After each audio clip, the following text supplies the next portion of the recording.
Dear friends, you're in the military with Summary channel. In this video we're going to discuss the most important events that took place during the previous 48 hours. We have lots of very interesting updates, so let's start. And first we're going to talk about Alexander Syrsky. During the previous day he made a very interesting statement.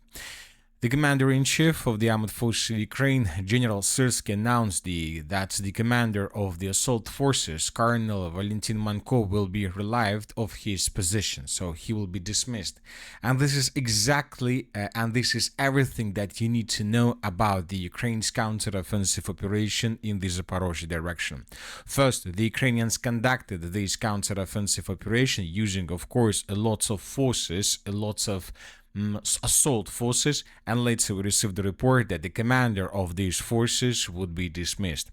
So this is exactly the results of this counter-offensive operation. The Ukrainians during this counter-attack used lots of forces, especially around the settlement of Ternavate, and we have this video published by pro-Russian sources, and here we can see how the Russians were attacking vehicles of the armed forces of Ukraine that were moving in the direction of the settlement of Ternavate. As you can see, lots of explosions, lots of infantry fighting carriers, lots of armored vehicles, and so on. The Russians were attacking them with drones, with Lancet drones, with artillery systems, and so on. The sources are saying that some of these vehicles managed to break through Russia's defense, but most of them were destroyed.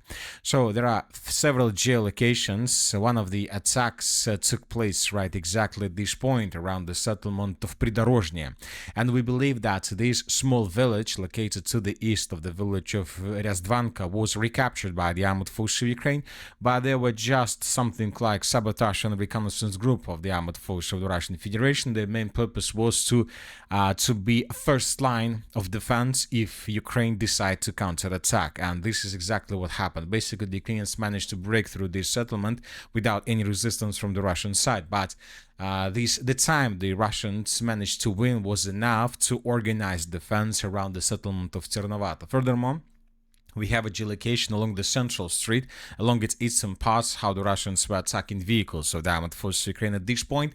And based on this video, we see that Ukrainians were tasked to cut the city of Ternavata from supply and support. As you can see, as you might know, lots of mappers adjusted the map as if the entire village was recaptured by the armed forces of Ukraine, but this is not the correct situation. The Ukrainians were trying to cut the main supply lines in the southern and the southeastern parts, so the Ukrainians were tasked to establish complete control over this territory and to block supply and support that may come, that may be sent by the Russians. As of now, we know for sure that one of the supply lines was completely cut by the armed forces of Ukraine along the central street at this point. As of the central part of the city, there are still lots of Russian forces and there are still very heavy clashes. The Russians are trying to hold their positions. The Ukrainians are trying to clean the settlements, but it seems that the mission failed. Anyway, we need additional days to understand what exactly is happening in this area. Most likely we'll get additional updates. The Russians are regrouping. The sources are saying that the Russians managed to introduce operational reserves in this area, so the clashes are ongoing. Let's wait and see what is going to be next. Another important thing is that the Russians during the previous 24 hours finished the battle for the settlement of Zaliznychne. This morning, pro-Russian sources published a video of clashes for this settlement, and as a result of clashes, according to pro-Russian sources, the village was captured completely, and we have two geolocations where Russians raised their flag. The first of them took place in the western part of the settlement and the second one in the southern part. So based on this video, we have colored the map. So these are the changes on the ground during the previous 48 hours. So this is how the map was adjusted. Another important thing we need to understand that when talking about the armed forces of Ukraine and Syrsky, he is tasked not to, let's say, counter-attack in this area and to recapture the territories almost till the village of Velika Novosovka or even further towards the settlement of Kurakhova. This is not the task of the armed forces of Ukraine. The Ukrainians are tasked to improve their positions before the beginning of a major battle for the city of Zaporozhye. Simply saying, the Ukrainians are tasked to establish complete control over everything along this yellow line. So recapture everything along the river of Gaichur, along the railways, and to get or to approach the city of Guliapole. So this is the task, this is the primary target of Ukrainians, because they understand that within the next 2 months, the Russians will finish regrouping and they will continue, or they will start the major offensive operations towards the city of Zaporozhye. Today, several pro-Ukrainian sources stated that the Russians began preparation of a very powerful group of forces. They started this preparation in summer, during the summer of 2025, so more than 6-7 months ago, and within the next 2-3 months it will be up to 10 months or 10 months of huge preparation of these forces. And the Russians are tasked for the 2026 military campaign either to establish complete control over everything from the river of Gaichul to the river of Dnipro, including the city of Zaporozhye, or just to take under complete control these fields, to approach the city of Zaporozhye and to block the city of Zaporozhye from the north, from the east, and from the south. This is going to be the blockade. This situation will force the population of Ukraine to abandon their homes, because from these positions they will have no chances to supply and support and to stay there. And most likely the Ukrainian force would do the same, because the river of Dnipro will not allow the armed forces of Ukraine and the military authorities to provide proper supply for the city itself. So this is the task, and the counter-offensive of Ukraine is tasked to stabilize the situation and to win some time. To win some time, and not just to win some time, but to make everything they can with the purpose to allow the Russians before the winter of 2026, the late winter, to get probably just this line. So this is the task of Ukrainians, because they understand if they are able to stop the Russians during this upcoming year on this red line, they will be able to save the city of Zaporozhye for at least the beginning of spring or the beginning of summer of 2027. And we know that currently the Ukrainians are not fighting for borders, they're not fighting for guarantees, they're fighting for time. They believe, the Ukrainian side believes that in time everything may change. An IQ of 85 to 115 is considered average in the US, and IQ of 115 to 140. As for the western Zaporozhye direction, during the previous 24 hours, additional changes on the ground were also recorded. This is the situation by the end of the 9th of February. This is the beginning of 10th of February. The Russians, according to information we have, improved their positions significantly in the southern part of the settlement of Nova Andriivka. The Russians are intensifying their offensive operation. They are tasked to establish control over the city of Orekhov as soon as possible. And with the updates about the city of Zaliznychne, most likely the battle for the city of Orekhov is going to start within the next 2 months. So somewhere at the beginning or in the middle of April, the Russians will try to take the settlement of Orekhov under complete control. Furthermore, the Russians improve their positions to the west of the city of Orekhov, so the Russians are approaching this settlement also using these roads of attacks. And another important update, according to different pro-Russian sources, the Russians are trying to improve their positions around Mala Katerinovka, and maybe the Russians will try to answer this settlement as well. So this is a very interesting situation, because basically the settlement of Mala Katerinovka is the beginning of the great Zaporozhye agglomeration from the south. So entering the Mala Katerinovka settlement means the beginning for the city of Zaporozhye, small battle for the city of Zaporozhye itself. Anyway, let's wait and see what is going to be next, but both the Russians and the Ukrainians understand very clearly what is going to happen here and what both the Russians and the Ukrainians are doing for these purposes. Now let's move further and let's discuss the situation in the Konstantinovka direction. The map hasn't been adjusted, as you can see. There are still very heavy clashes. They're very difficult to understand what is happening.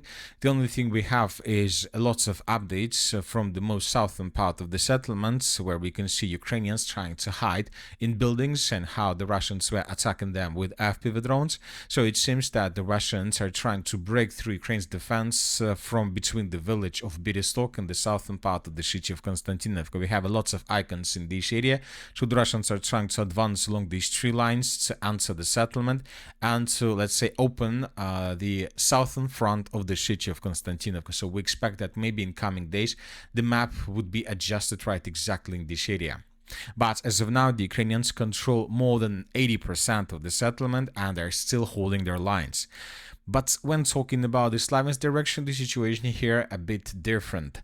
For example, during the previous 48 hours, the map had been adjusted significantly. So this is the situation by the end of the 8th of February of 2026, and this is the situation by the beginning of the 10th of February of 2026. As you can see, according to these updates, the Russians have almost finished the battle for the defense, for the first defense layer of the armored forces of Ukraine in the direction of the city of Slaviansk, and the Russians improved their position significantly towards the second defense layer, and it seems that the second defense layer is also about to collapse. We had these reports and these updates published and adjusted and provided by pro-Ukrainian sources. According to them, huge gray zone was expanded to the south of the settlement of Fyodorovka, which means that most likely all these tree lines, forests and fields are about to be taken and captured by the Russians, and the battle for the settlement of Fyodorovka Druga will begin.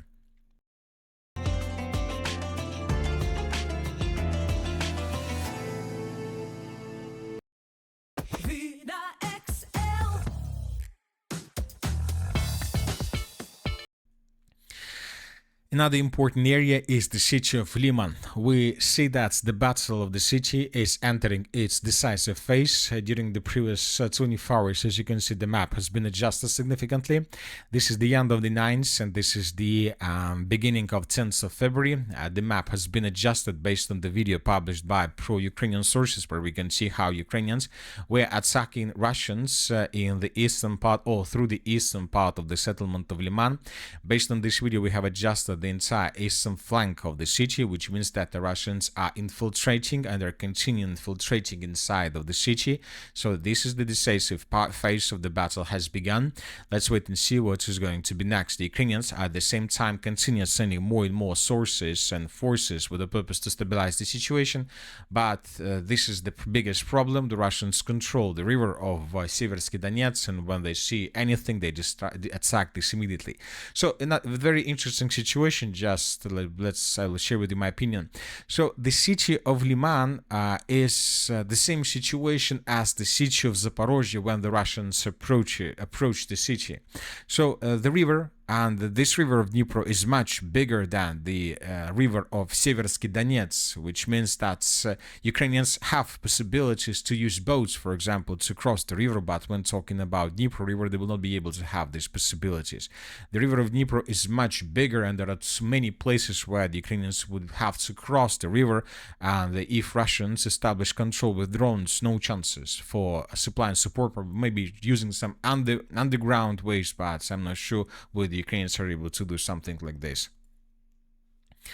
Now let's move further. As for the Kupiansk direction, northern Kupiansk direction, during the previous hours, during the previous days, we received lots of videos. As you can see, the map has been adjusted, but we received lots of videos that confirm the current line of combat contact. In this video, we can see how Ukrainians were attacking Russians through the entire northern Kupiansk direction, and lots of episodes, lots of geolocations, and some of them were added to the map. So all these attacks means that the map that you can see right now in front of your screens is something that more or less probably corresponds with the reality.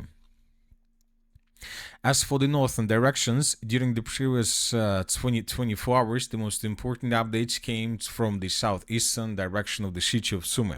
So we have changes on the ground. This is the situation by the end of the 8th of February. This is the beginning of the 2nd of February. The Russians, according to information we have, improved their positions in the village of Pokrovka. And we have videos where we can see how the Ukrainians of the 14th Military Corps were attacking Russian soldiers that were moving in this area. So based on this video, we have adjusted the map. We see that the Russians are keeping on advancing in the Sumy direction, and most likely in coming days we will receive additional updates.